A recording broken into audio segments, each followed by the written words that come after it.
Welcome back, gamers, to another episode of the Slow Run Cast. I'm your host, the Iraqi Balboa, joined by my friend, co-host, fan of firearms, which I wasn't aware of, discusser of culinary tastes, Durwin Luke, or as I prefer to call him, when he goes out shooting, the Durwinator. the redneck. The redneckator. Oh, man, I hate when we do that. I hate when we get on. So, okay, we got on the podcast. We were going to start recording, and we've just taken a half an hour tangent. Like, I found out Durwin has firearms, which I wasn't aware of. We talked about shooting for a bit. Then we talked about hunting. And then we talked about hunting different animals. And then we talked about eating different animals. And it's been a discussion. And the point of this conversation that we're at now is searching up a Saudi locust dish where they eat a locust burger. So you're welcome. The crunch really makes the dish come together. Yeah, maybe that's what video game developers should be giving their studios. Employees. Yeah. Instead of like your tech startups, instead of like cereal and milk and like some breakfast dishes, they should just have like locust burgers. Locust burgers.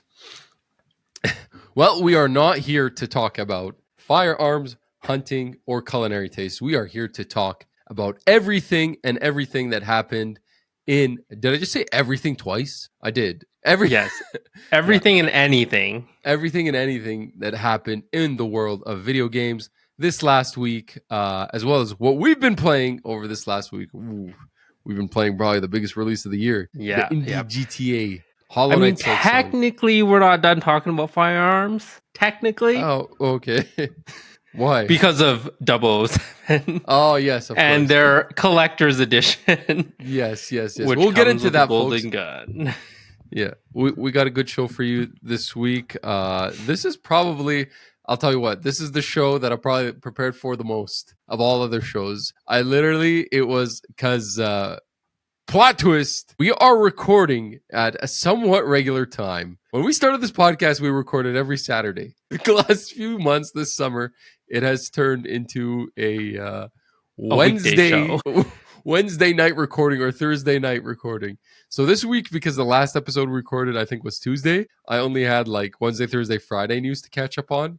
So the show notes aren't long, and I read every single article front to back, so I'm fully informed. And I watched a bunch of videos, so I am prepared, to say the least. But yes, it is Sunday, September 7th. Durwin, do we start with the biggest thing that happened this week? The release of Hollow Knight Silksong. It is out, baby. Came out 3 days ago. Immediately crashed the storefronts for Steam, Xbox, PlayStation, and Nintendo. You couldn't buy the game. People were getting different errors and stuff like that because of the sheer volume of people who tried to get on. I tried to download it on Game Pass. It literally wouldn't work for like the first few hours. And then even later, I tried to buy it on PlayStation, and it was still like frozen, or wasn't even coming up on PlayStation. Oh, so you ended up buying it on PlayStation? I did, yes.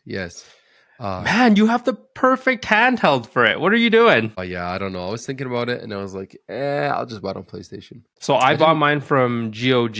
I forget what the full name of GOG is, but I was having issues with it, and I bought it like hours later. Like not even right away. Yeah, it was insane. Like the Xbox didn't even have it on Game Pass. They just took it off or something. Oh, and the Switch store completely crashed. Yeah. So within 15 minutes of it releasing, Hollow Knight Silksong beat the all-time peak player count for the original Hollow Knight. Within 15 minutes, and within half an hour, I think it surpassed. It was within like half an hour that it surpassed 100,000 players. And then by like the middle of the day, was it? Or the middle of the next day? I'm not exactly sure. But it hit a peak player count of 535,000. I wonder, this was at the time of these articles being written, but I wonder what the Steam DB is right now for it. Let's see. Its peak is 568,000 players. It's right now sitting at 499,000. It's charting the third most on Steam behind Counter-Strike 2 and Dota 2. As far as all time is concerned, it's so currently it's third. Its all time is, I believe it was like close to, it's 17. The only games charting higher than it: Apex Legends all time, Marvel Rivals, Goose Goose Duck. I don't even know what that is. Baldur's Gate 3, Hogwarts Legacy, New World Aeternum, Banana. That was that stupid banana game from where you like, was it the one where you click it or something? Elden Ring. Yeah. It was like a NFC banana thing almost, I thought. Yeah. Elden Ring, Cyberpunk 2077, Dota 2, Lost Ark, Monster Hunter Wilds. Monster Hunter Wilds is just a strange game. 13,000 right now in game. All-time peak 1.3 million, and sold like 10 million copies, and Capcom's still disappointed. I don't know what they thought. Yeah. And then I think, the top are Counter-Strike 2, Pal World, Black Myth Wukong, and PUBG Battlegrounds. It's crazy Black Myth is still up there. Yeah, that's crazy. Wow, this is a technical error day. 10 minutes in and we keep cutting out. Sorry guys, my camera was not focusing, so we had to sort that out, but we're back. Hollow Knight Silksong. Yes, so surpasses like 500,000 players. Crazy stuff, man. Crashes the stores. Yeah. So I guess Durwin, you've been playing Hollow Knight Silksong. Yes. I've been playing Hollow Knight Silksong. Let's talk about it now. Why leave it for the playlist? All right. I was not expecting this, but I'm game. All right, man. You want to start? What are your thoughts? What are your impressions? Did you play the original Hollow Knight? I did not play the original Hollow Knight, and like I'm not super into like 2D platformers. I am enjoying it, but it is friggin' hard. Yeah. That is my like initial thought, is like this game is hard as hell in terms of like a new player. It sounds like you're maybe further ahead of me because I have not really experienced that yet at this stage. Maybe I'm just bad at this type of game. Man, I was playing like on the way out to like Crown Land and like a bit just here and there with like all the games I've got on the go. So I don't know, maybe like a few hours in, but a lot of those hours is just me dying. How many bosses have you fought? I finished the second boss and I'm kind of exploring the area after. So I've only unlocked the, what's it called? The Silk Regeneration skill. Who's the second boss that you're talking about? Can you describe it? I think it's Bell Beast is its name. Is it the caterpillar thing? The caterpillar thing. Goes under the ground and it throws bells. Yeah. The first boss that I encountered was that moth thing. Yeah. And then the second one is that Bell Beast thing, which kind of like the same spot. Yeah. Dude, it's hard. And did you run into those little red things that you have to like do a downward attack on to like jump forward? Yeah, I saw videos. I didn't run into them. Dude, I keep falling down in this one spot. I'm like, I need to like just put this down before I break something. Not that I'm a rage gamer, but like it gets to the point where like you've tried too many times and you're just like, I need a break. Like mentally, I do not want to like spiral down this hole of like I need to get this done kind of thing. Yeah, I don't know how I feel about this game. I don't think I'm far enough yet. And maybe I found its charm, but yeah, I have seen some videos and it like looks like there's way more like movement things that you can unlock.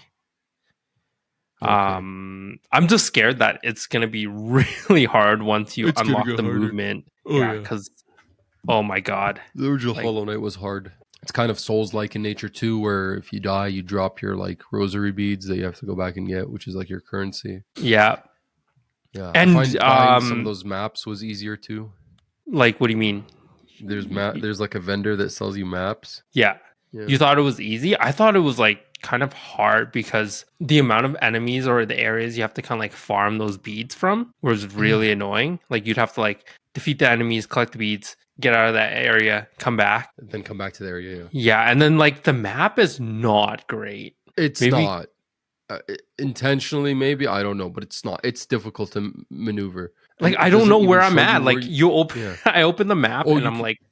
Oh, you get like an item that shows you where you're at on the map. Yeah, you have to like equip the item, and it's not very well explained, which I get. Like I feel like this game is really like for the people that played the original Hollow Knight, maybe, and like Yeah. understands kind of like the mechanics. But I don't know. I was just like, the learning curve is quite steep for a I, new player. I feel like its style and themes and gameplay feel. Oh, I'm gonna get in trouble for this. I'm gonna get in trouble for this, but I'm gonna fucking say it anyway. Everybody cancel him. They feel a little Just kidding. dated to me. I don't know. My first impression of the game is I feel like so much time has passed since the original Hollow Knight. It's been 8 years. When I played the original Hollow Knight at the time, I didn't feel that way. I don't think I played the original Hollow Knight when it came out. I think I might have played it like 2 years after it came out. 2019 sounds about right. And I didn't beat it. But at the time, it felt great. But I feel like maybe low key without noticing, like this type of style of indie game has slowly been improved upon incrementally. That now that if I were to go back to the original Hollow Knight, I would be like, oh, this game does feel a little bit like dated to some extent in some of its systems and mechanics. And this Silksong feels very much like that to me. It's weird. I don't know how to describe it, but I think about maybe some games that I've played recently. I mean, they're not exactly one-to-one comparisons, but like 2D games that I've played recently, like, you know, Ninja Gaiden Ragebound, Shinobi Art of Vengeance. I know they're not exactly the same genre, or like Animal Well, which is the same genre, but it's still a little bit different. Prince of Persia: The Lost Crown, the Rogue Prince of Persia. Something about Silksong gives me the vibe that it was developed in like the mid 2010s, or it's like an earlier indie game. I know it's a Metroidvania. I know you're supposed to discover more things and find more stuff out, but like, I'm not gonna lie, compared to like the last Metroidvania I've played, which was Animal Well, I'm a little bit bored. Oh yeah. Like I feel like the environment is rather empty. The places, the little like the way the map connects is obviously interesting, but I feel like it doesn't lead to any like interesting outcome. Like I check all the possible corridors and stuff like that and try to map out my way. But there's like I found like maybe like 2 items so far, something like that. It doesn't feel like I'm being rewarded fast enough. This game is obviously probably going to be larger than Animal Well map wise, but maybe that's a bad thing because of how expansive it is. There's like a lot of emptiness in between like key points. I don't know. I'm like, I'll withhold judgment. It's a Metroidvania. They're supposed to get better as you go along. And you're supposed to like find more items to unlock more secrets. And then once you do that, you're like, oh, that makes sense. Oh, that makes sense. Mm-hmm. And they all like start hitting. Animal Well caught me right away. Like it took me no time for me to be like, cool. Like, and then I discover the next thing, and then I discover the next thing to solve this thing. And I just like, you know, that game kept me going right away. This one hasn't done that yet. And I've played like maybe a couple hours, and I'm just kind of like, oh, like the bugs, the enemies so far kind of boring to me. Like they're not that interesting. The attack patterns of Hornet are like whatever. Like who cares? She just kind of swings her sword. That's all she does, or her needle. Yeah. But maybe there's more things that you discover that make it more interesting and more harder bosses and more challenging platform sections that all make it worthwhile and fulfilling. I'm not saying I'm going to stop playing this game, but I'm saying my impressions so far, I'm not like that hooked. Oh yeah. Okay. So what I understand is that you can, as you progress, you unlock more like build styles for her, so you can change her like kind of attack pattern almost. So like so now her jump attack is kind of like at a 45-degree angle, right?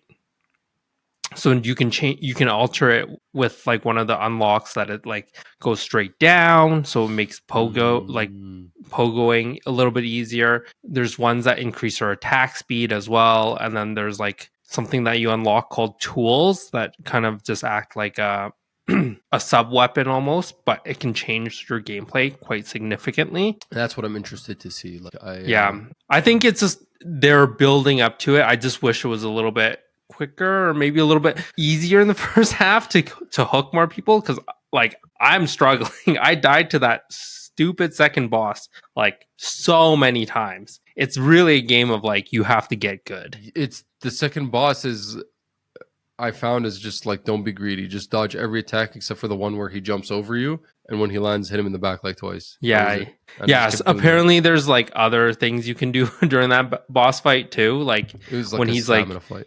Yeah, so like when he like runs across the screen, you can do like your Like downward jump, 45-degree hit and you could stuff. like pogo on his head or whatever. Yeah, and I was just like, yeah, I don't know.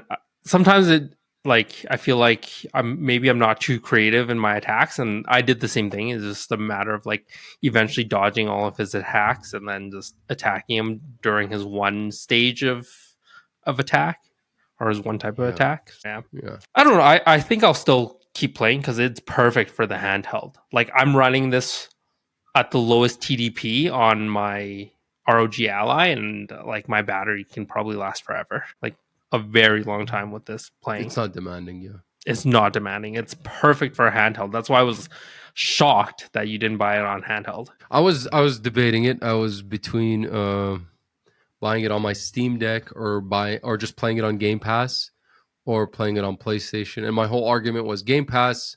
Games leave Game Pass. Maybe I don't get like fully through the game and I want to revisit it later, but they take it off Game Pass and I have to like buy it again. Yeah, So that what's the would be point? so annoying if you have all your saves on Game Pass and It then it happens just to me very often where it's like I start a game on Game Pass, I don't get through it, but I want to go back and visit it. Like I'm freaking about Clair Obscur. I want to get like that 100% on Clair Obscur, but I played that whole game on Game Pass, and it's like my whole save is like tied to the Xbox. oh So, man, yeah, that's hard. so I like I want to beat it before they take it off. That's why I kind of was afraid to buy it on game or play it on Game Pass. Yeah, that is a consideration that we're running into.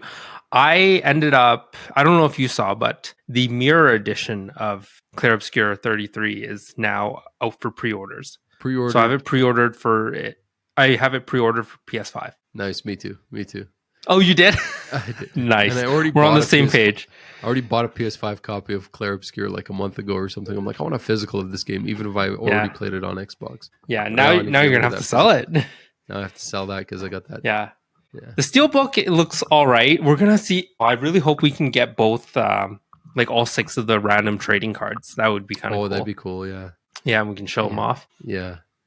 But yeah, so then I don't know. I was debating between, see, this is the thing. I have like, it's tough to predict there's like weeks where I don't have like that much access to home console gaming and I have like more access to handheld gaming. And then there's weeks where it's the other way around. Like, because if I'm at home and already have access to my TV, I just rather just sit and play on the couch. I don't want to play handheld, right? Okay. Like I only want to play handheld if I can't. So Ninja Gaiden Rangebound was one of them where like I bought it on console, right? Mm-hmm. Thinking, okay, I'm probably gonna just play this on console. I don't need it on a handheld. And that week I had like no time to play on my console, but I had plenty of time to take my Steam Deck on the go and play it there. So I was like sitting there playing stuff on my Steam Deck that wasn't Ninja Gaiden Ragebound. And I was like, oh, I wish I just bought Ninja Gaiden on the Steam Deck instead. You know, you could solve this issue. You have all the solutions to solve this issue. How? I mean, you dock your Steam Deck. Yeah, that's true too. But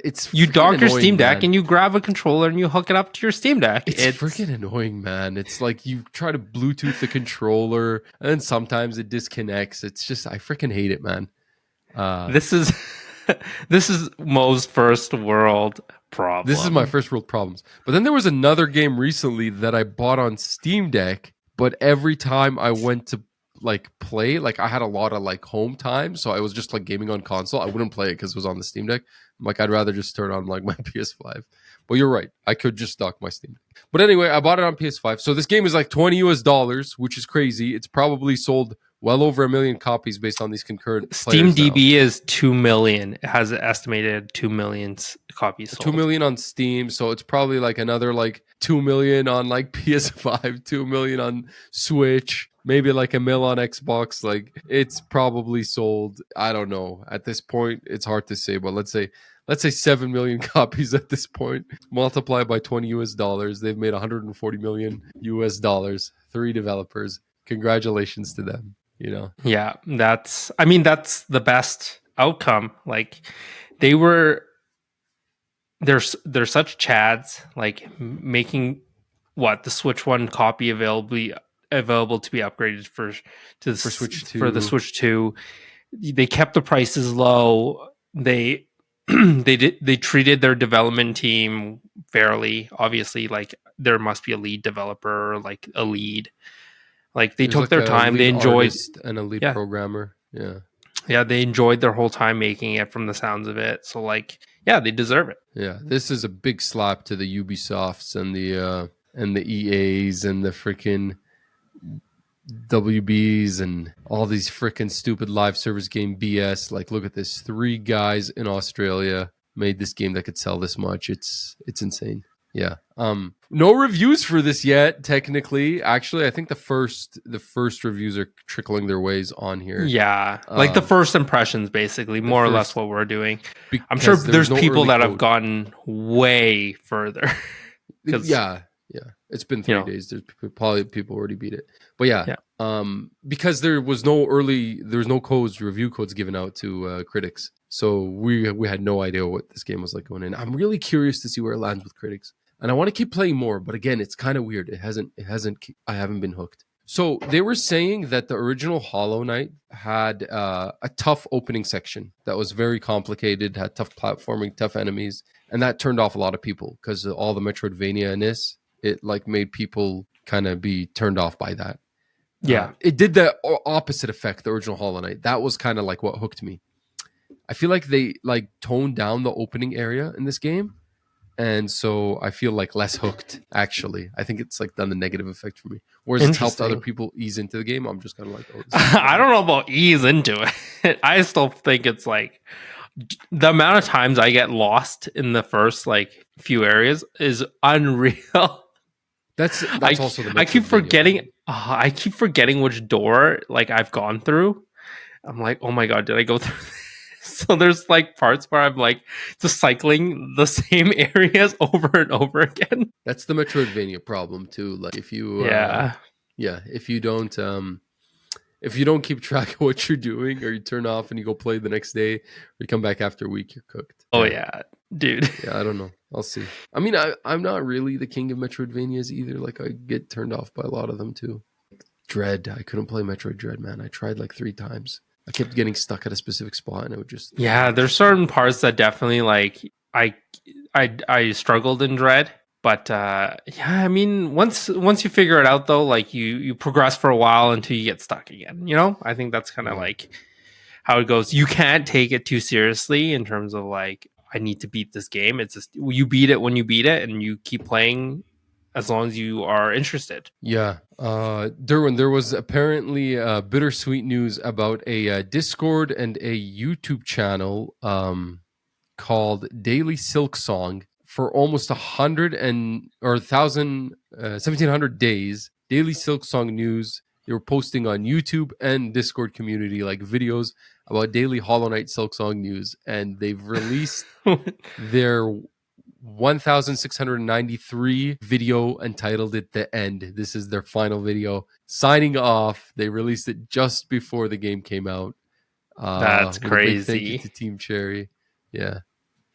Now they got to start a new channel for the next Hollow Knight. The next Hollow Knight. Did you also? Sorry, go ahead. Did you also see, just commenting about the difficulty level, there are some people trying to do some mods for Silksong to add to remove like the 2 health bar damage enemies, or like just basically kind of alter the amount of damage you take for getting hit by certain enemies, just to make the game easier. I didn't see that. Yeah, so people are finding a way to mod Hollow Knight to make it easier. Oh, jeez. Yeah, I don't know, man. I haven't really hit that difficulty yet. I feel like these enemies are kind of easy so far. Dude, how many tries did it take you to beat that boss? Like, I don't know what you're talking about. How many times did you take to beat that second boss? The Bell Beast. Like 3. I hate you. Dude, the first time I was like, oh shit, I'm cooked. And the second time I was like, oh, okay, maybe 4 times. The second time I was like, oh, I know kind of what he's doing. And then the third time I got really close to beating him, but I screwed up at the very end. And then the 4th time I beat him. Yeah, I was impatient. I think you've gotten maybe further ahead of me and found some more difficult enemies. Did you see that they were review bombing this game in China? No, I didn't. Why is it controversial in China? Because they were just, bro, I'm sorry, man. These Chinese gamers, sometimes they got to chill out. They review bomb shit over the smallest stuff ever, but they review bombed it because they said the simplified Chinese translation of Hollow Knight was shit. Which I have a question for you. How do you know a translation is garbage without knowing the original language? So if you know the original language, why do you need a translation anyway? Right? Yeah, I don't know. That is really weird. Yeah. So anyway, they were complaining the simplified Chinese translation was garbage. But the Team Cherry said they'll improve the translation over the coming weeks. That's so weird. Anyways, is there really that much dialogue in it? To be honest, I'm not reading like much of the NPC like stuff. I'm just like gibberish. Okay, continue. They talk in gibberish. They go. Yeah, I'm not reading it. Like unless it's like integral to the story, I'm not reading it.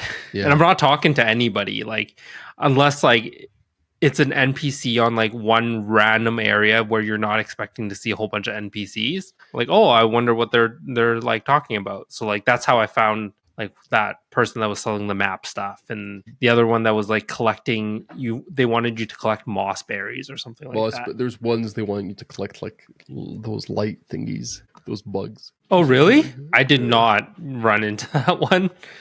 Oh, it's in that opening area somewhere. Yeah. Okay. No, it's cool. I'm gonna keep playing. I'll see how I feel about it. I'm curious to see how the reviews land and how everybody feels about it, because like I don't really know. I mean, there's one review on Metacritic and he's giving it 100. CG Magazine. Okay. Yeah. You played 90% of the game and you're giving it 100, or you just giving it 100 just cuts? 8.8 general, like the user score is generally favorable. 8.8. There's one person that was like, gave it a 5. Imagine waiting so long for this. They just changed the skin and tuned it up a tiny bit. Just could have easily put a mod. Ouch. No, I think they probably haven't gone far enough, because I've seen some people like really praise the customization option for how you want to build out Hornet. Bro, it's actually crazy. Some people who leave like review scores. Sorry, I'm completely like sidetracked from what you were talking about. But they'll give it like a review score of 4, and then they write, when you first start Silksong, you'll never want to stop. It's so engaging and refreshing from all the $80 AAA titles. Glad to see how successful this game was. And then they give them 4. So weird. It's like probably like they pressed the wrong button or something. Yeah, and then like your commentary is like about the state of the gaming industry and not like about the actual game. Yeah. So weird. Anyways, that's Hollow Knight Silksong, guys. You could get it on Game Pass, or you could buy it on all platforms for $20, which comes up to 26, 27 in Canada. Yeah, 27 after taxes here in Alberta. Yeah, and I bought it on GOG because it's DRM free installer. So nice. Yeah, it won't check the internet to make sure that you own this game before you launch it. Yeah. So we got a first look at, well, not a first look, but a like extended look at 007 First Light. They had their exclusive Sony State of Play that was around 25 minutes long. Was it last Wednesday? We got a extended gameplay trailer and a deeper look at some of the mechanics and systems from the developers, IO Interactive. Durwin, what are your thoughts about this game after watching that? I think this looks amazing. Yeah, I am excited for this. This just feels like a Sony first part. I know it's not Sony first party, but it's Sony first party action adventure narrative game. It's like I'm really looking forward to something that's just like pure fun like this. Yeah. I mean, some of the stealth stuff seemed like, or like the tricking your enemies stuff seemed a little bit tacky. Like when they showed like him like sneaking past the guard to get the lighter, and then like you walk by and then suddenly like this dead grass wheelbarrow sets on fire. It's like, come on, you're clearly the one setting this distraction up. You know, like it did feel like the stealth in some spots was like a little rigid. Mm-hmm. Like they wanted it to play out like a movie almost, but then like they like when you add gameplay to it, it just seems a little bit silly, right? And like you're telling me that all these guests didn't see you hop over this fence, and now you're climbing through a window in broad daylight, and then you tell the staff like, "Oh, I'm just testing something." Yeah. Yeah, That like was James that was Bond a wouldn't little have. funny. Yeah, James Bond wouldn't have done that. He would have jumped through the window and just like ran through everybody, and then parkoured through like a bunch of different stuff. If you're talking about the Daniel Craig one, you Like know, he couldn't climb up the wall to get to that window right in front of everyone, so he just went around the building, climbed up the wall from that side, and then climbed across to that window. yeah, So yeah, the gameplay look kind of. I feel like this game has like a 3-part sort of thing to it.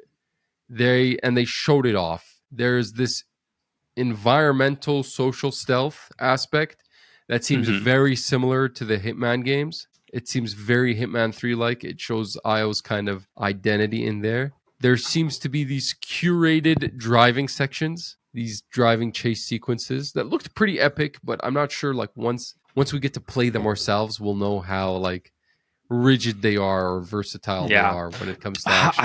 I don't know if so. When I see those car chases, it makes me think of Uncharted, specifically Yes. Uncharted Yeah. 4, like that chase scene. Like it needs to be on that level, I think. Yeah. I don't know how much versatility there'll be with you doing the chase. Like it feels like there's just one specific end state. You're never gonna actually catch up to the car or Yeah. anything.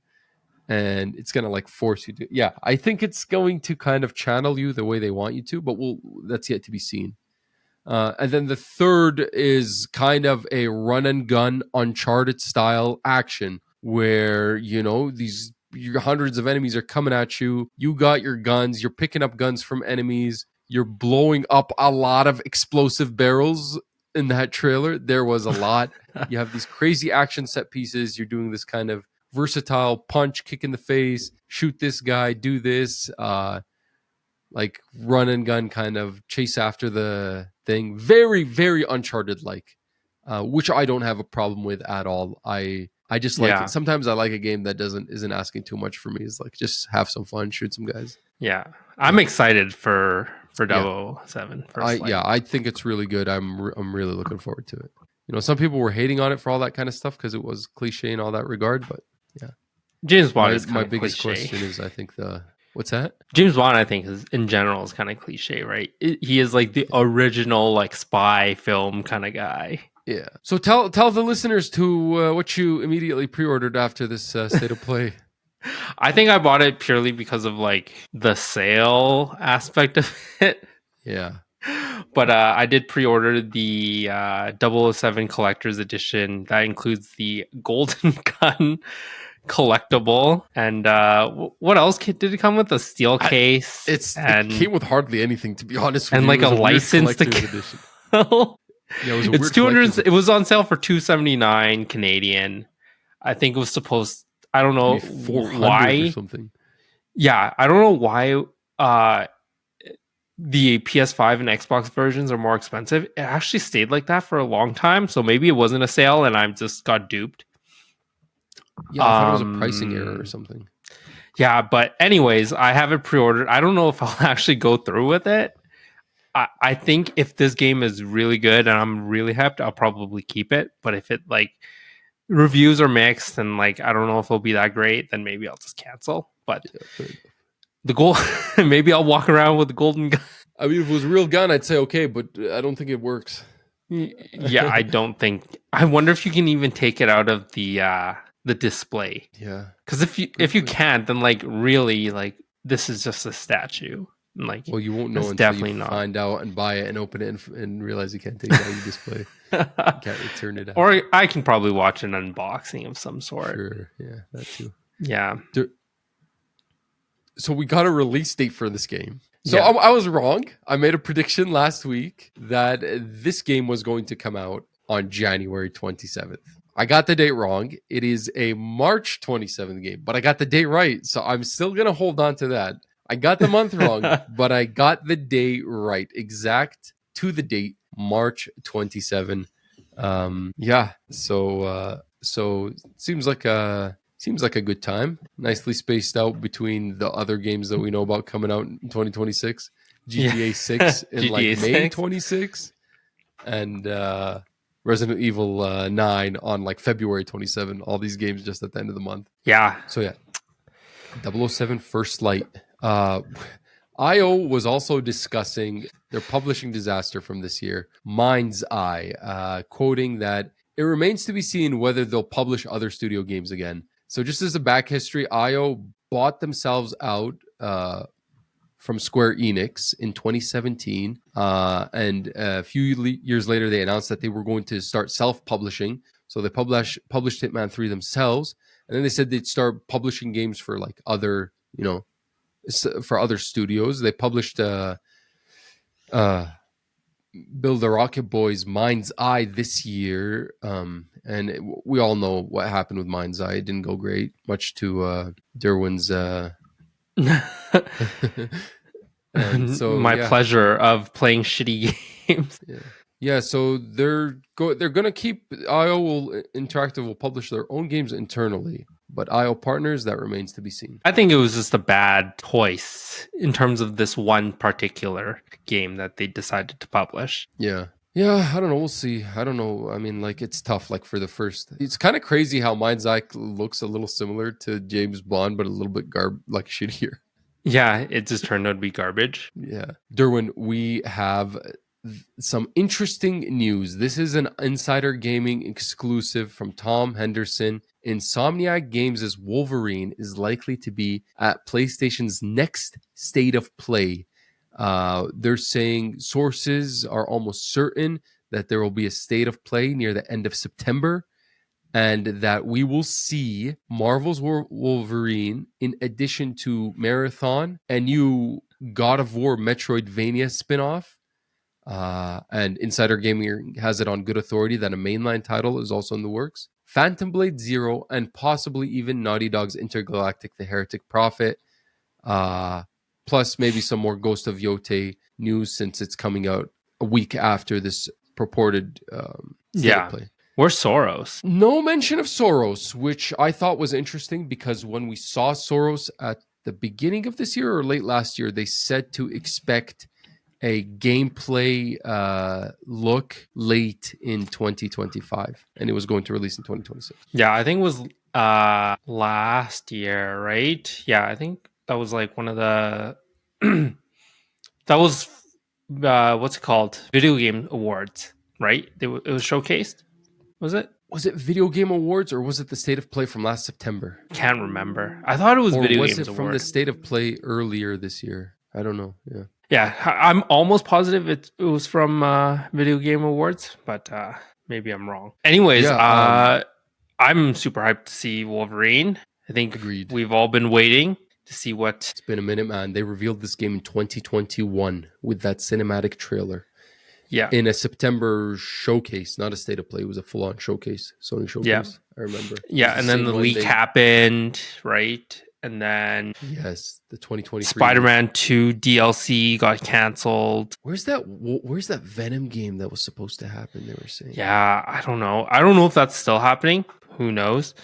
But I guess Wolverine is the next one. Hopefully we actually do see it, because... So, I know a lot of people have been saying, where's Wolverine? Is it in development hell? Is it in whatever? But in 2023, when those internal documents got leaked, late 2023, those internal documents did say that Wolverine was always supposed to be slated for a 2026 release date. I think they just showed it very early in its development cycle, maybe even before they fully went in. Yeah. Right? In 2021. So, I don't think it's like delayed or behind or in development hell or anything of the sort. Yeah, it was just showed way too early. I just think it was just showed really early, and people's expectations were, just like, oh, this is going to come out soonish, but it was always a 2026 game. There was like a gameplay leak too as part of that leak. So people did see like some early gameplay. I didn't look at it because I just... Yeah, I don't bother. Yeah. From what I remember... Dude, Wolverine also has like this bad streak of things getting leaked. Not so much gaming, but like I remember back when was like that Wolverine movie with Ryan Reynolds in it, and basically the whole movie was released without like proper CGI, and people were like shitting on it because it was a terrible movie. And now the Wolverine game was released or like leaked, so like. I just pull the parallels and I'm like, oh my god. Apparently people just Yeah. I just think there's specific Marvel characters you don't like. You don't like Blade. You don't like Wolverine. What do you, What's the no, deal? I love Blade. Don't even get that wrong. I just don't have high hopes for this Blade game coming out anytime soon. Durwin, 2026 is going to be the year of Marvel. Marvel's All right. Wolverine, Marvel's Blade. They're going to be competing for Game of the Year in How about 2026. Cosmic Invasion? Cosmic Invasion. Where is that game? How Supposed about to come out this how year. about what's it called? Was it 1943? Yeah, that's not coming out. That doesn't exist. That game's not real. Rise of Hydra? Yeah, bro. Or no? Yeah, 1943 Rise of Hydra. Yeah. The Amy Hennig. Oh, you game. know, is that what's the Black Panther and Captain America game again? That is 1943 Rise of Hydra. Is it? You're not thinking about the canceled Black Panther game. No, I'm not thinking about the canceled Black Panther. No, you're thinking about the delayed game that was supposed the to delayed come out game. 2025. Yeah. That game's not coming out 2026. 2026. Well, if it does, listen, if Cosmic Invasion gets delayed to 2026, which I think it is at this point, we still haven't seen it. I don't know when we're going to see it. It's supposed to come out this year. They haven't locked in a release date. It's kind of weird. But if it comes out 2026 and Rise of Hydra comes out 2026 and Marvel's Wolverine comes out 2026. How about Blade, that Marvel's fighting game? Marvel's Fighting Tokon 2026. Marvel's Blade? That'd be crazy. That's a lot of Marvel games. That would be like all the moons lining up, and it's just like all Marvel eclipse. Yeah, literally in 2026. When's Secret Invasion coming out? Or not Secret Invasion. The new Avengers movie. Oh, I don't know. I don't really watch those movies. Is it Doomsday? Also 2026. Yes. So maybe you might be right in terms of calling this like a year of Marvel. Yeah, the stars align. Stars are aligning, Durwin. What do you think? Okay, so we've always heard rumors about some of these other games. This God of War, Metroidvania, we've been hearing rumors about. They were saying we'd see it at the last State of Play. We didn't see anything. I don't know who's developing it. Is it Sony Santa Monica? I'm not sure. Marathon seems pretty straightforward. Like, we need to know when that's coming out now. Intergalactic: The Heretic Prophet is a maybe. So whatever, we'll see. Yeah, I don't think that's anywhere close. I would rather see Soros than Heretic, because I think Heretic is way too early. Yeah, like I want to see something more complete. You know, something to be honest with you, like, to be honest with you, this is kind of a sad list, and the reason why it's a sad list is circling back to the original kind of problem here is the freaking push for live service, which sent a bunch of studios on failed projects. I mean, Blue Point Games comes to mind. After releasing the excellent Demon Souls remake, they get sent to work on some multiplayer God of War thing, which gets canceled. Ben Studio was working on, what was it, a multiplayer something. I don't even know what they were working on. Yeah, I don't think that was ever like confirmed in terms of what IP it was even. I think it was just like a multiplayer project. Fire Sprite was another one that was working on something weird. I mean, Haven Studios, Fair Games. I don't know. So yeah, Insomniac obviously is doing what they're doing. But like going down the list of these studios, I mean, I don't know, man. I don't know what happened to Sony SIE. It's a complete turnaround from where we were at late PS4, early PS5. Late PS4, early PS5, the PlayStation, the Sony platform was the most exciting thing ever. I remember those two early PS5 showcases, the June 2021, just before the PS5 came out. And I think there was like a September one the year after. Like that's when we were seeing Ratchet and Clank. It was banger after banger. Like banger insane. After banger. Returnal, Demon Souls remake, Ratchet and Clank Rift Apart, Spider-Man 2, Wolverine, God of War Ragnarok, Horizon Forbidden West, and then even, maybe Astrobot, like crazy stuff. I guess Astrobot was shown off a little bit later, but like crazy stuff was coming out, man. And then by the end of 2023, it just freaking went radio silent, and all we got was canceled games, canceled Naughty Dog games. I mean, don't forget, like, just the year before that, before the PS5 came out, it was like Ghost of Tsushima, Last of Us Part 2. And like a year or two before that, it was the original God of War, Horizon. And it's just, I don't know. Honestly, they were so lucky that Xbox was not like firing on all cylinders in terms of Especially like at the game turn. releases. Especially at the Yeah, turn of the console generation. Yeah. because man, if Xbox released what they released this year, Oh yeah, dude. like, Xbox's release oh my cadence has been god. insane. Like Yeah. if Clair Obscur was one of their opening like games and was exclusive to Game Pass or like you could get on Game Pass, oh my god, like they'd be selling Xboxes like crazy. Oh yeah. Yeah, it would be nuts. It would be nuts. They unfortunately they only started, firing on all cylinders like way too late into the console generation that it didn't matter. Yeah, and then they had the botch release of like Halo and like that should have been like, you know, Yeah. That what those really early sold Xbox things. days, those early Series X days were pretty freaking bad, man. They were Yeah. bad. That 2020 it launched with nothing on it. 21 we got Halo like late in the year and Forza Horizon 5 I think it was. Psychonauts 2, then 22 was like nothing. Nothing came out on Xbox 22. And games only started coming out like maybe 24 after like there was a few good releases in 23 and then it was like 24 till now. They've been firing on all cylinders every week. There's like think about all the games that have come out from Xbox this year alone Yeah. or that have been Game Pass day one that are maybe, not even if they're Xbox exclusives, but they're Game Pass day one. Yeah, crazy stuff. Derwin, I got some crazy news for you here, man. I mean, even after all this live service stuff, they're not done. They are not done. There is a job posting for Ben's studio right now, hiring a creative director for a new project, and they are looking for experience with multiplayer game development and design. They're not done. And Ben's studio, Yeah. I just feel sorry for Ben's studio. Yeah, they just oh my god. Did they just cancel the multiplayer game? They just canceled the multiplayer game from Ben's studio, and they're doubling down now.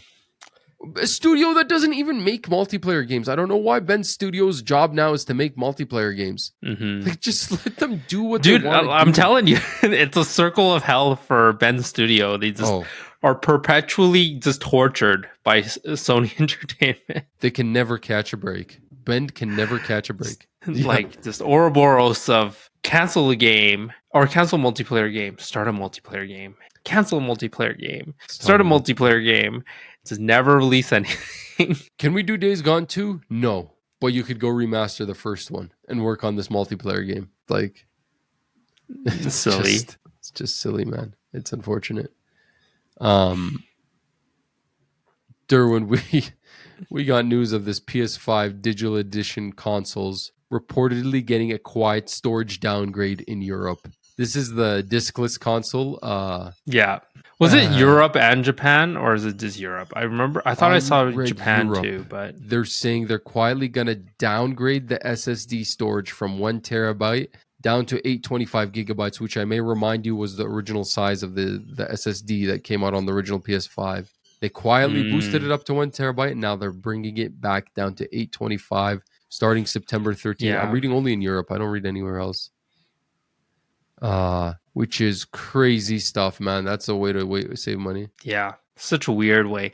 But maybe I think it had to do with because the SSD I think is soldered in, so they're probably using like less chips or something like that, or they're just maybe the A25 is easier to produce, so they're saving money in some sort of way. Yeah. Anyways, I don't know. It's stupid.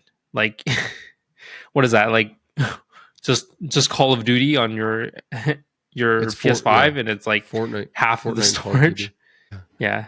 But no, I remember these consoles came out at 825. I remember the original PS5s were 825. Yeah. And then they dropped them. They raised them up to a terabyte. Now it looks like they're just backtracking. But this thing costs more than it came out. So yeah. PS5 models. Let's see what Wikipedia has to say. Usually they have like, I don't see this. This is like a quiet model change. Unfortunate news. I mean, this is crazy, man. Like, just buy a console when it comes out now. Don't even, like, that's the best offering you're ever going to get on release date. It's insane to say that the best console offering you're ever going to get is buying it on release date.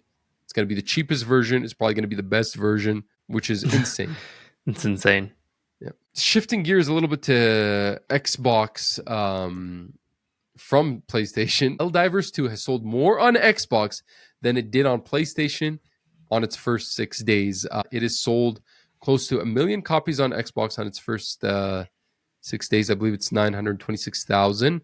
compared to Sony, where it sold 633,000 on its first 6 days. Crazy stuff. It's made it to the top of the top paid games list on Xbox, behind only, I think, some sports games. So there's even talks about bringing co-op split screen to this game. But congratulations to the Arrowhead Studios for their success, man. That's like good news. That's a good example of bringing it to something else. I would have I feel like this is a game you bring for Xbox players. If somebody is on the Xbox, this sounds like a game they want to play. Final Fantasy 16 and Final Fantasy 7 Remake, I don't know if it's going to sell bangers on Xbox, I'll be honest with you, because the people playing those type of games might have already went to where they were being sold first versus the other way. Exactly.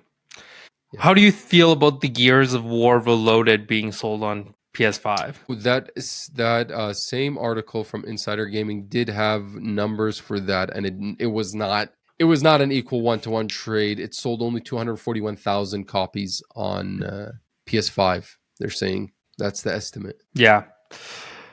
So it's not. I don't think it was like Gears of War is sold. Like, there's so many ways to play it. Like, it was weird that they remastered it, but I mean, hey, if you've never played it, like, I think it's kind of worth a play. Well, like, it's actually I enjoyed it. This port is a remaster of a remake of the original game. It's a remaster of a 2015 remaster or remake of the original game. So yeah. And the best way to play it was I think on an Xbox anyways, because they had the upscaling. Yeah. Or like I'm kind of surprised it didn't sell better. Yeah. I'm kind of surprised it didn't sell better on PS5. It's such an old game. Still, though, that's like crazy. Having a Gears of War game on PS5, that's crazy stuff, man. I think if they've like fully remake it, that'd be kind of cool to see on PlayStation. Yeah, I agree. Yeah, apparently some people were saying this port wasn't really that great. It was just kind of like whatever. It still looked wooden. It still looked old. Yeah, and it just brightened up certain areas. But talking about ports that also aren't great. Well, actually, plot twist, brother. Apparently that's a lie. Apparently that was a rumor. Digital Foundry has just released a video of their review of the Star Wars Outlaw Switch 2 port, and they called it a ray tracing revelation and an extraordinary port. Wow. Yes, we got early reports from Gamescom from people who had hands-on this game that it was not running good. That was the rumors, that it ran like garbage. Over here on the podcast, me and you joked about what it looked like at the Nintendo Direct. Do you remember? Yeah, because they only showed like 2 seconds of actual gameplay footage. Yeah, and it looked kind of weird. So turns out it's not. It is a very good port. I'm not going to go into the details of what it does, but the Digital Foundry guys compared a lot to the Series S version of the game. Okay. And show how, in some regards, it's actually superior to the Series S version of the game. Yeah. So apparently it's a good port, to be fair.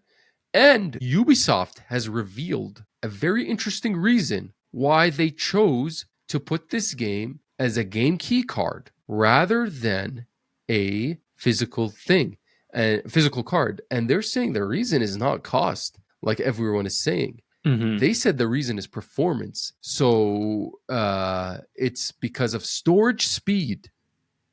And yeah, so this is coming from VGC Chris Scullion. Where does they write here?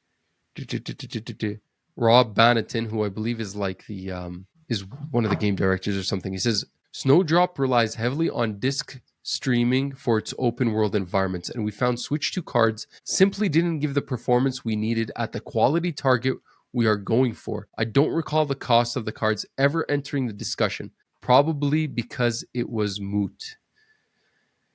So yeah, they're saying actually it's because the internal storage of the Switch 2 is superior to trying to run this game off the cards. Mm-hmm. And it has nothing to do with the cost itself. Actual cost of the card itself. They do add further that they say if we designed a game for Switch 2 from the ground up, it might have been different. As it was, we'd build a game around the SSDs of the initial target platforms. So they built this game around the target platforms being the PS5, the Series X and S, yeah, and which makes sense. PC, right? So then they're just porting this game over. That was their issue. They said if we went from the ground up, it would be different. And then the Switch came along later. In this case, I think our leadership made the right call. Yeah. So That's fair. Quote, to be fair, they have considered a ton of factors. To be fair to Nintendo, they have considered a ton of factors when choosing components for a new console. The Switch 2 is a miraculous piece of kit in most respects. So yeah, very interesting, I thought. Yeah, maybe we'll have to get a copy and try. Maybe you will get a copy and try. I'm not spending $100. That doesn't change the price point. At the end of the day, it could run better than Series S, but like, listen, I can probably get it on 40 on a PS5. Exactly. Yeah, exactly. I also thought it was interesting because they're claiming all this, sure, but what about Cyberpunk? Cyberpunk, which is a good port on the Switch 2 and runs on the card. I just feel like it sounds like CD Projekt Red did more to get this game on the Switch 2 than other developers. They really went out of their way to get this to work on a game key card. Or no, on a game, like an actual cartridge. Than just a game key card. And they did a lot to get this game to actually run good on Switch. So maybe more optimization on their part. Durwin, I got some good news for you, brother. Kind of good news. I was joking about this last week or 2 weeks ago when you brought this up. When I said final, Kingdom Hearts 4, right? Yes, we actually got some when I was, was it? No, it was a few weeks ago. It was 2 weeks ago. I was, was I like predicting Kingdom Hearts 4 or something like that? Or no, it was for the Tokyo Game the Japanese gaming convention thing. Tokyo right? Game Show. Yeah, Tokyo Game Show. Yeah. Was it last week or the week before? I'm mixing it all up. I can't remember. But anyway, we actually got some Kingdom Hearts 4 news. We are making great progress. Director provides updates on Kingdom Hearts 4, Final Fantasy 7 Remake Part 3. That's something that's exciting me. This is posted by Andy Robinson from VGC. Suya Nomura insists Final Fantasy 7 Remake 3 and Kingdom Hearts 4 are on schedule. So that's really all it is. He says they're working on both. He did say supposedly we'll have news around the second anniversary of Final Fantasy VII Ever Crisis with regards to the remake part 3. Okay. Yeah, and then Kingdom Hearts 4, they don't really give us a timeline, but they said they're making great strides, and are going according to schedule. Please wait for more information on that. So not much except like a reminder that this thing still exists. We saw Kingdom Hearts 4 for the first time at the Kingdom Hearts 20th anniversary event in 2022. We'll see, Durwin. Do we think we'll see this by the end of the year? I hold my thing about the Tokyo, because that still hasn't happened yet, right? Or no, did it? No, it's in October, right? Yeah. I'm still, maybe we'll see something. No, it's September 25th, so end of this year. Or the end of this month. Yeah. More news in the Roblox saga. Roblox has announced plans to require age checks by the end of the year for all players who use in-game communication. The platform is also launching new steps which limit communication between adult and child players, which is interesting. There's going to be some age verification, including ID age verification, verified parental consent, and facial age estimation technology. They're trying to make this platform safer. I did find it interesting. I always thought maybe the safety should come from the other way around. Like if you are an adult, it's not like, oh, you're an adult, you can go and play. Actually, maybe it should be you're an adult, you can't play, sort of thing. Or you can't. I always thought about that. Like, okay, it's like why I'm 37, I can play Roblox. Let me in, right? Like, maybe it should be the other way around, right? You're 37-year-old, get the hell out of here. Yeah. You need to be shamed from playing Roblox? Well, yeah. I don't know. I mean, it's not like every 37-year-old playing Roblox is a child sex predator, but I don't know. What's the way to stop this stuff? Maybe just shut that off. Like I don't know if this in-game age verification will really solve this issue. I mean, people will find their way around it. But limiting communication between adult and child players is also probably a good step. Yeah, or maybe just remove communication in general. Entirely, yeah. Yeah. You just gotta. How would you get someone on Discord if you couldn't have any chat? You know, that might just solve your problem. But you'd write something in the sand or something like that. Something in the sand. That's true. I guess that's there. People find a way no matter what. During a few months ago, we got news, or news was teased by both EA and 2K about developing a college basketball game. Both kind of simultaneously in the same week said we're going to go and do this. It turns out EA has walked away from developing the college basketball game. And 2K has confirmed that they're making a college basketball experience. This is a quote from EA Sports Vice President of Communications, Commercial Partnerships. It says, given that there are some schools choosing to accept the 2K Sports proposal for inclusion in NBA 2K, the offer to be included in a college basketball video game will unfortunately have to be rescinded. Everyone at EA Sports is disappointed that we couldn't find an acceptable path forward, but we appreciate your support in trying to bring a standalone college basketball game with all men's and women's Division I institutions and student athletes conferences, as well as the NCAA, in a way that fans have told us they want. We really appreciate your support. And then on the other end, 2K quote said, yes, it's true. We're working on a college basketball experience that will feature more than 100 programs from across the country, from powerhouses to Cinderella stories. Competition fuels quality at all levels, which is why our approach with college basketball ensures our partner schools, college athletes, and our players all benefit. It sounds like what happened was there were proposals done by both EA and 2K, and because 2K makes a basketball game every single year, first there was thoughts about just turning it into a DLC for their 2K basketball game, but it's been spun off to a separate game. Versus EA that hasn't made a basketball game since 2019, right? Or 2018. Like, the NBA Live franchise is basically dead. The last one they made was 2019. I mean, by the 2010s, the 2K basketball franchise started overtaking the NBA Live franchise. Basically outsold it out of competition. And yeah, so it kind of makes sense that if you want to, give your licenses up to a developer and you have two offering to do it, one that makes a basketball game every year, one that, was hasn't pushed made out one of the basketball. Yeah. You choose the one that actually makes games. Exactly. Yeah. But I thought they were both going to make it. I would be like interesting competition, but I guess not. Yeah. I mean, I don't really care for sports games. So, I mean, yeah, they could have both made it. I'm both not going to play it. Yeah, that's true for me too, right? I did when I was younger. I used to play a lot of sports simulators, but after a while, the technological leap between each iteration became less and less interesting. And they're at a point where I think they can just be a live service. Durwin, I think I got some news that you're going to like. Yeah. Voice actor has confirmed indirectly a Batman Arkham Shadow sequel. This is the VR Batman Arkham game that came out last October that you played on the MetaQuest 3. Yeah, I'm still playing. Yes. I haven't beat. I don't know if I'm fully excited for this. Like, this just makes me, man, the only reason why I love this Arkham Shadow game, I think, is because I just want another Arkham game. Like, actually, like, the combat in this is just not it for me sometimes. Oh. Yeah, every time I have a tendency to be like, Durwin, you're going to be excited for this. You're like, not really. Not really. You're hard to please. Just because I'm just a sucker for these, like, IP things. Like, if it's got, like, the Arkham name in it, I got to play it. Yeah. Well, like, I mean, we can move on if you're not that interested.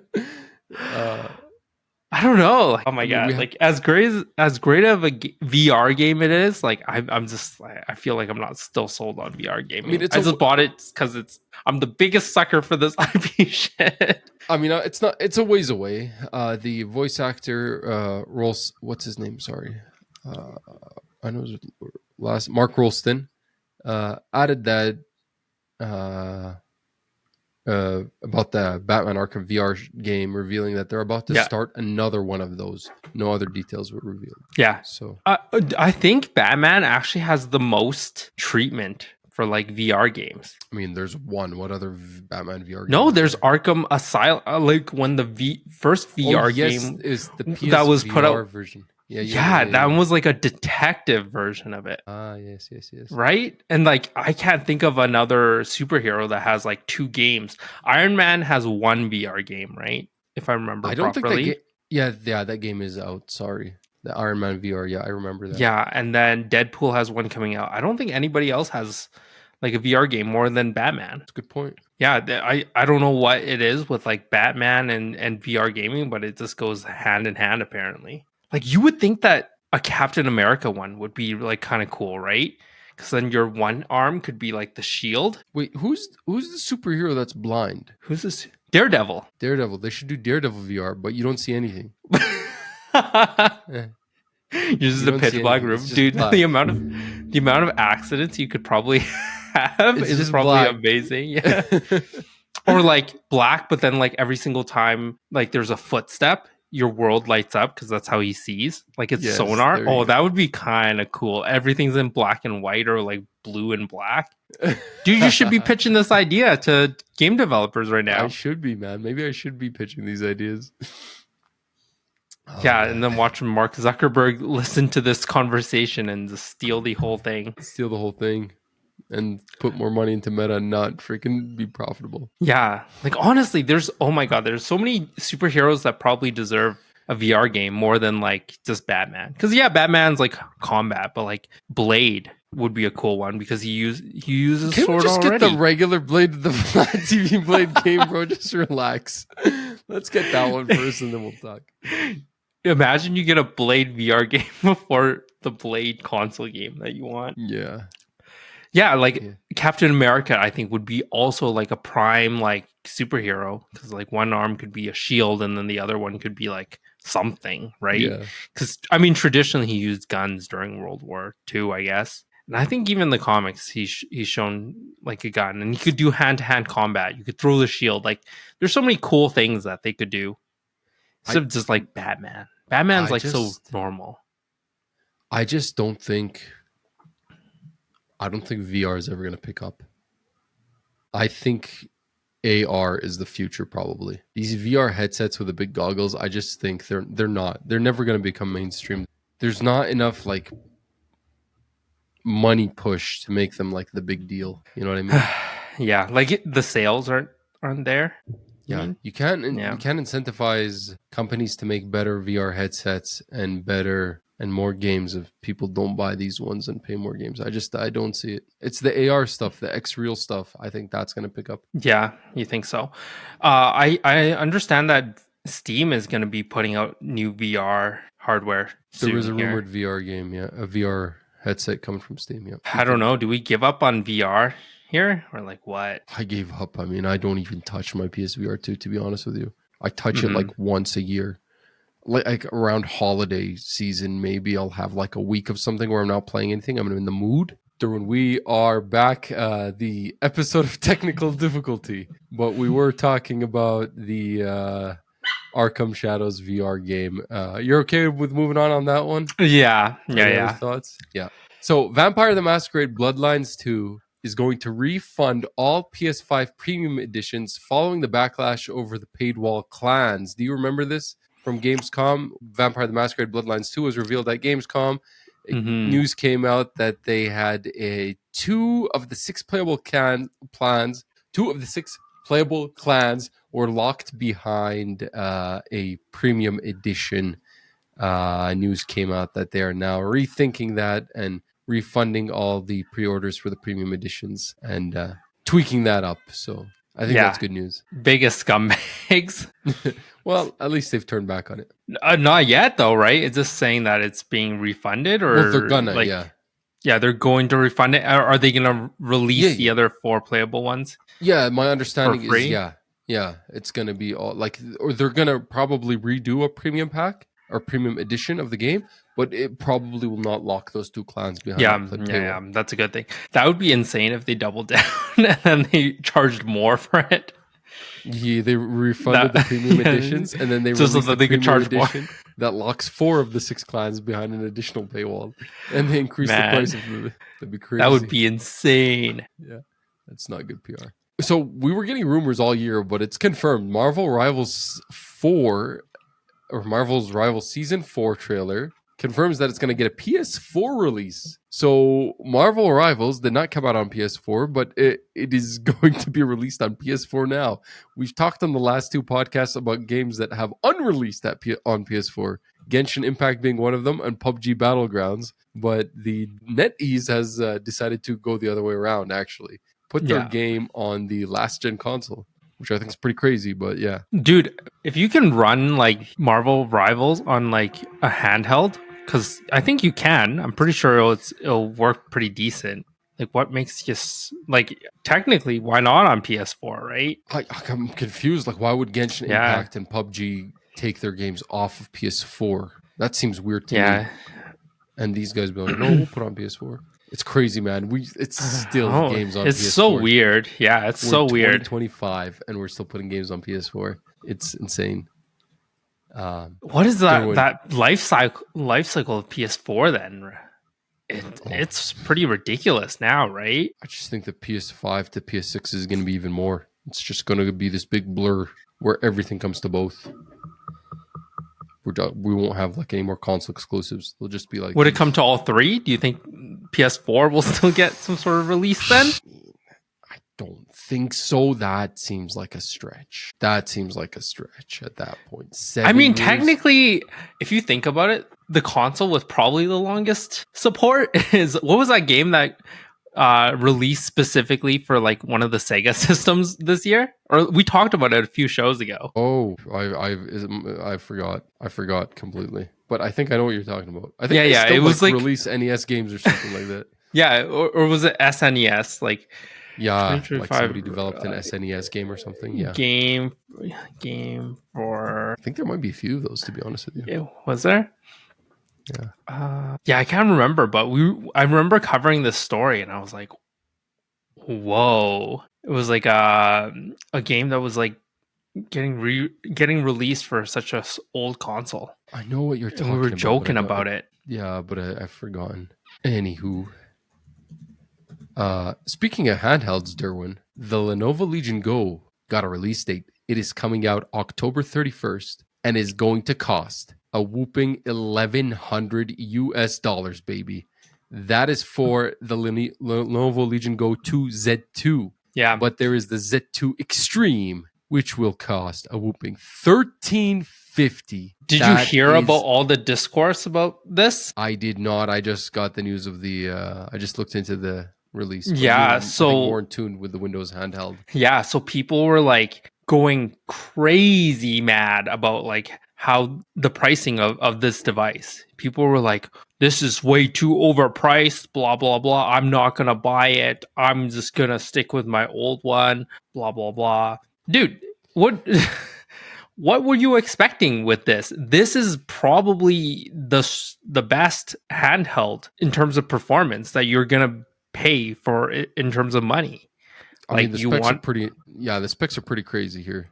Yeah, you want an OLED screen, you wanted high refresh rate, you wanted variable refresh rate, you wanted huge battery, you wanted the best chip on the market. Like, yes, you want to pay $200 for this, $500 for this? Like, yeah, dude, the screen itself is probably like a shit ton of money because it's apparently a custom OLED screen. Like, the reason why some of these OLED screens are cheap is because they're what the company designed, either Samsung or LG, right? They make a default size. Everybody uses that same panel, and obviously that's cheap. But if you're custom designing a 7-inch or 8-inch or whatever inch like screen, that costs money. Like, it's gonna be an expensive device, you know? I will hold you to that because apparently this new screen, yes, it is an OLED panel compared to the old Lenovo Legion Go, but its resolution is down to 1920 by 1200, down from 2560 by 1600. Yes, it does have a 144 hertz refresh rate and a variable refresh rate, which I don't know was available in the first one, but yeah. But I don't think that really matters when you're looking at like an 8-inch screen. I agree. Yeah. Like I find it silly that people want like, I want a 4K display on this 8-inch screen. Like, the amount of pixel density on there would be insane. It would be a waste of first battery power to run it, processing power for it, like, and battery, like everything. Like it just makes no sense. No, of course, yeah. No, you're totally correct about that. Yeah, like I don't know why people were just so mad about like the pricing on this. Like you knew it was going to be a device that is going to be expensive. It's like top of the top of the top, right? Yeah, like I think the specs are better than the AI Claw Plus or whatever, right? We could go through the specs. There's the base one that has the AMD Ryzen Z2 and the other one that has the AMD Ryzen Z2 Extreme. If I'm not mistaken, those are the same chips in the ROG Ally and the ROG Ally X. Yeah, those are the exact same screens or the exact same processors. As far as graphics, Radeon 780M for the lighter version and 890M for the Extreme. The storage is 1 terabyte, and there's a 2 terabyte version for the Z2 Extreme Edition. That'll bring the price up to $1,480. I mean, still, we were talking about that storage space. PlayStation's bringing down their storage space to try and save money. Yeah. The memory is 32 GB, but there's a cheaper version of the Z2 that has 16 GB. That's the 1100 one. The screen we talked about, 8.8 inches, 145 hertz variable refresh rate. A battery that has a 74 watt hour. I want to see what, it's 74 watt hour, but what was the old one? I think they're saying the battery's going to be better on this one. I think it was probably around there because I think that's what I ended up upgrading my ROG to. I think that's a pretty standard size for a handheld if you want better battery life. Wi-Fi 6E and Bluetooth 5.3 starting weight is 2.03 pounds. I mean, it's pricey, and this is way out of reasonable range, I think, in Canadian dollars. This is going to be insane. I mean, of course, the cool thing, the unique thing about the Lenovo Legion Go, the original one as well as this one, is it has the detachable Joy-Cons, similar to the Switch. Yeah, and you can use it as like a mouse. And you could use it as a mouse. Comes like a mouse setting. That they did that all before the Switch. So, there is a... it does stand out compared to some of the other handhelds in that regards. But that's a steep price, man. Steep cost. No doubt. Looking at competitors, MSI Claw 8 AI Plus, that runs like an Intel chip. 1,499 Canadian, I'm seeing. So like, man, I don't know why. These are more than PS5 Pros, though. That's insane. Yeah. It is insane. But they do, like, they are portable and whatnot, right? So... yeah. I don't know. You just have to temper your expectations. If you want to pay like a low price, then you have to really just look at a Steam Deck, right? Which is why I bought my Steam Deck, $600. Yeah. I no regrets for this thing, Mm-hmm. But if you want top tier performance, that's what you're dishing out, right? Which I'm like, if I really, really need that top tier performance, I would buy a PS5 Pro before I buy one of these, right? Yeah. Honestly, with these coming out, I'd still probably recommend just buying like last year's model, right? I heard that the Lenovo Legion Go, it's got some problems. There's some problems with it. I've seen some reviews about all of them. It does this thing where, to be honest with you, I won't bring it up because I don't remember exactly what it is, but there is some type of performance thing about it that was a big downgrade compared to the ROG Ally, the OG ROG Ally. And I can't remember what it is right now, but anyway, I'm curious to see how this plays against the upcoming Xbox One. Yeah, I mean, they're both for that one. Probably going to be great handhelds. Yeah. And then if you're looking at performance, the like high performance ones, those are probably the ones that you're looking at, right? If you want like a Steam Deck, I don't know. Would you recommend the Steam Deck right now still, or would you wait for the second one? Well, we got the news that the second one sounds like it's a pretty far ways away. Yeah. But so that's one factor to consider. If you're still 2028 till the next Steam Deck, you got a solid 3 years of Steam Deck to play. I wouldn't recommend the LCD version. I think I would just get the OLED one because just for the extra money, that OLED screen is great. I wouldn't recommend the expensive one because the etched glass on the expensive one, it's good for playing outside for reflections. But actually, the OLED screen, I think for the middle tier one that doesn't have the etched glass. They have an etched glass version of the Steam Deck? Yeah, it's the expensive one. It's, to help with reflections when you're out in the sun. Oh, I did Uh, not know that there was a third option. but I think indoors, well, it is the top option. It's the 1 terabyte Okay. option. Oh, so it comes with it as a. Yeah. But Oh, interesting. I think the middle tier is better. I think that OLED screen, it doesn't have the edge glass, so in the sunlight it's a problem. But I think like indoors it's superior. The I mean, storage is honestly, like, if you think about this, so if you get the highest tier Steam Deck, plus you get a dock for it, kind of at like the $900 price point anyway. oh, agreed. But it's 900 Canadian dollars. It's not 1100 Yeah, that's true. USD, right? No, yeah, I would still recommend a Steam Deck right now. I think. Yeah, 689 for an OLED version. Yeah, Yeah. that Oh middle man, tier- like that's a tough price to beat unless you're It is buying tough. used. I mean, and This is freaking new. Switch 2 is a tough price to beat too, if you really want to play handheld. That's true. And then not only that, you get like the Nintendo exclusives for what it's worth for you. Yeah, I wouldn't get that 500 Canadian dollar version of the Steam Deck. I mean, it has very small storage space too, 256 gigs. It's LCD. I would cough up the extra $190 to get the 512 gigabyte version that Yeah. has the OLED. What are the refurbs going for too? It's actually slightly, I believe, bigger. And it has a better refresh rate, 90 hertz on the first OLED one. Wi-Fi 6E versus Wi-Fi 5 on the 500 version one. Better battery. Yeah. So I think that middle one is your best bang for your buck. I wouldn't cough up the extra $130 to get the 1 terabyte one. To be honest with you. $559 for a 512 OLED refurbished one, which is also a really good price. Anyway, that's the Lenovo Legion Go 2. Our last news story for this week is Metal Gear Solid Delta has sold over 1 million copies in 2 days. So congratulations to Konami on that. I hope they keep making more games. Maybe try something new, not just remakes, but I'm okay with remakes as well. Yeah. That's it for stories this week. Durwin, I do not have anything to talk about with regards to games I've been playing because we talked about Hollow Knight Silksong at the opening of the show. Do you have anything to mention? Yeah. More, not so much gaming news, but like what I'm watching. Ooh, okay. So I ended up watching Conjuring Last Rites. Nice, okay. Actually, pretty good. Really? Was it Yeah, scary? honestly, I don't think it was that scary, but like for a horror movie, not bad. I don't know what it is on Rotten Tomatoes, but like I like didn't hate it. Okay.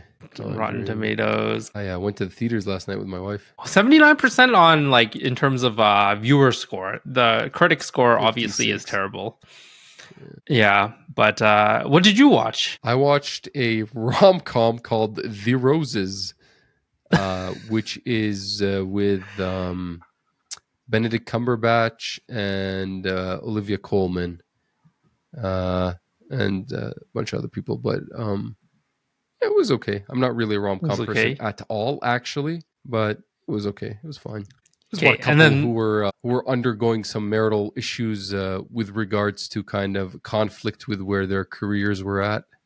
The woman being a renowned, successful chef, and the man being a failed architect. Okay. So their fortunes kind of change at the same time. Like he goes from being successful architect to being a failed architect, while she goes from being a nobody chef to being like world renowned, kind of at the same time. And their lives like flip upside down. He gets all responsible for the kids, and it's pretty comedic. Some stuff is like a little exaggerated, but it was okay. Okay. Anyways, the most exciting thing I want to talk about is Alien Earth. Oh, buddy. Dude. I need to watch that. Dude, okay. First 2 episodes, I was having this chat with somebody. Like, it starts slow. Like, the first 2 episodes are kind of like, oh man, this is a little bit rocky. I don't know if this is going to be a good series. And then the last, so episode 4 and 5, like, completely 180'd. Like, I could not stop watching it. I think the latest episode 5, fills in like the whole gap of like what happened on the ship before it landed or crash landed. And oh my God, it felt like a whole like alien movie. I think it was longer than usual too. So I was just like watching and I'm like, oh man, this is like what Alien like needed. It introduces more aliens than just the stupid xenomorph. Because let's be real, like the xenomorph is a little bit played out. Overused, yeah. Yeah, we've had it be the main antagonist forever. And these new aliens, fascinating. Nice. You need to watch it. I need I'm to. so excited for the next episode. Like I need to. You don't need to tell me. I'm so behind on shows this year. There's so much stuff I need to watch. I haven't watched. Yeah, I need to do like a big catch up with my wife. But yeah, like this is a must watch. I think. Like problem is my TV watching time is my gaming time. I gotta like pick and choose which one I want to do. Right? I don't have that's time true, for both. man. Like this is what like The Last of Us was for me last year, or like even like Fallout. Like it's so good. Yeah, I know. My friends keep talking about it, and I'm like, I need to watch Alien Earth. It's like the best alien thing in like I don't know how long. Yeah, the last movie wasn't bad. Like I was kind of like teetering. Like, is Romulus better in terms of like most recent Alien stuff to come out, or like this? And I think the last episode really cemented like I think Earth is actually better than Romulus in terms of like a watching experience. Sick, man. Have you been watching anything else? I have The Paper ready to be watched. That is like the Office sequel. What's it Did you know called? this? No. What? You did not know this? I think it's called The Paper, or is it Paper? Yeah, The Paper. And it is done in the same style and by the same, I think, creators. I want to say, I don't want to put my foot in my mouth. Follow up and spin off to The Office. Yeah. This is interesting. Created by Greg Daniels and Michael Coleman. I think is it the same people? Yeah, but it's not about like same a paper developer company. It's about a newspaper. Yes. There's some like old cast that's returning. I think Oscar Nunez is reprising his role as Oscar Martinez. Oscar's in it, yeah. Yeah. And then I don't know who else from the old cast might be showing up, but I heard it's not as good, but it is the first season. I think. Does it have? No, never mind. Anyways, yeah, that's it. That's you all. haven't been playing anything, have you? Besides Hollow Knight? I've got some games on the go, but really, I need to focus on Ghost. Ooh. Yeah, I've been committing like an hour a day. Like I just do one of the main side character quests. An hour a day, you'll finish. It's like 30 hours before the end of it. Yeah, and I'm trying to not focus so much on the stuff on the map. It's just if I'm really close, then I'll like just stop by. Just forget the foxes. Don't forget the foxes. Why do you hate the foxes so much? I don't know, man. I'm trying to decide if I want to keep playing Hollow Knight or if I should just go back and finish Shinobi and then go back and do Hollow Knight. Obviously, I hopped on Hollow Knight right away because it was like the big thing that came out. Yeah. Right. It seemed like you were so much higher for Shinobi in terms of like what you were interested in. I'm respecting what Team Cherry made. Like I have to respect this game because people think it's legendary, but it just simply might not be for me. So I wonder if I'm gonna find out it's not for me after beating it, or like what, Shinobi for sure. Shinobi instantly hit. I'm trying to decide if even Shinobi, I might like Shinobi more than Ragebound. Did you get in Ragebound? Oh wow! Frick, it's so good. I don't know. I think I'm still treating Hollow Knight as like I can leave it and pick it up later kind of game. Like in terms of like because it's handheld. I bought it purely on handheld because I knew that like I could maybe just like grind at it a little bit every single day. But maybe I'm like kind of realizing that I actually need to like commit a lot more time in getting good. You need to focus on it because you got to remember the levels and how the way they're all connected.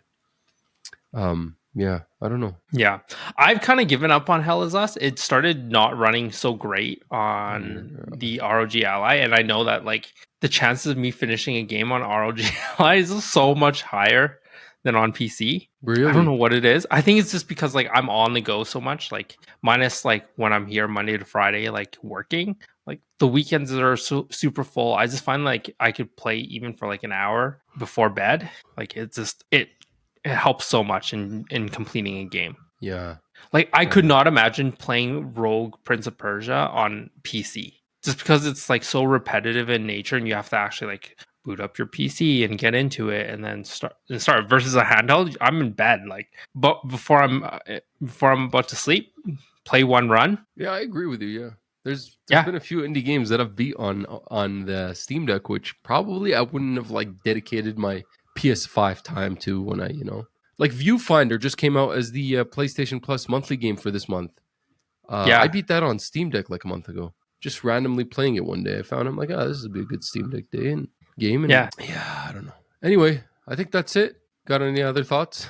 No, I think we are good for the week. All right, we are good for the week. Yes. What releases are coming out still? Oh my god, I'm scared to look. I think it chills down a little bit here mid-September before it picks back up.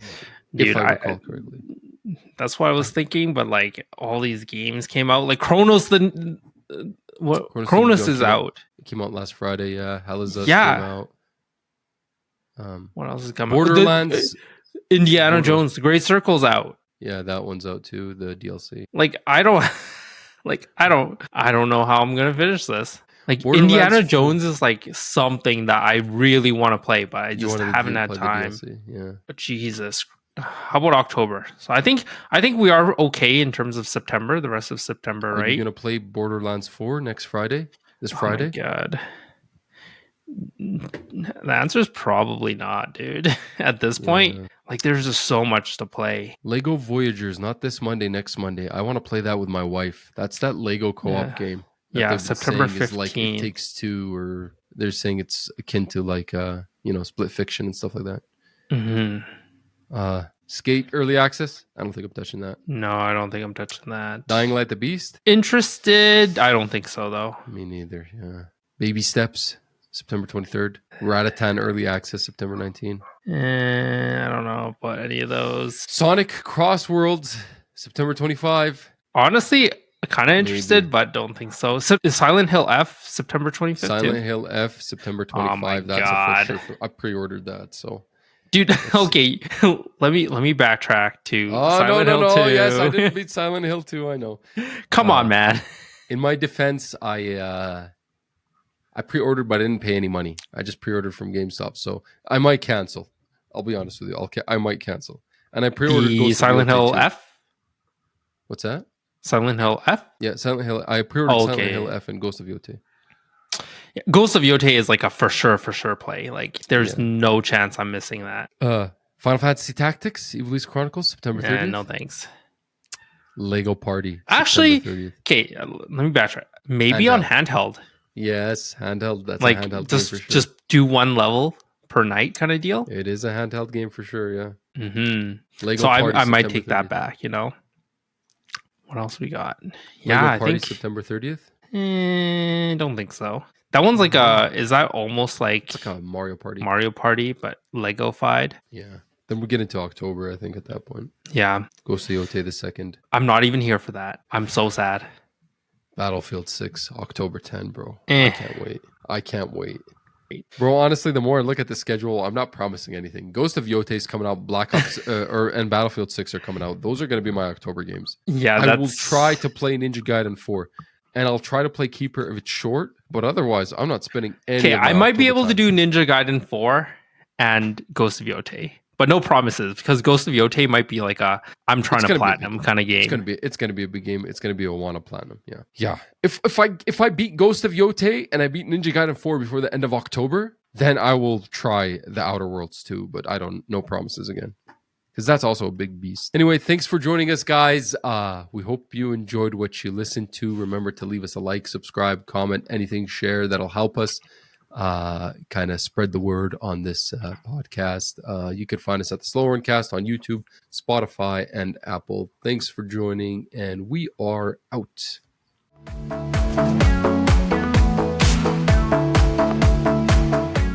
Yeah, you are blurry. Oh, it was good for a second. Or new camera time. Focus on me. Focus. Oh,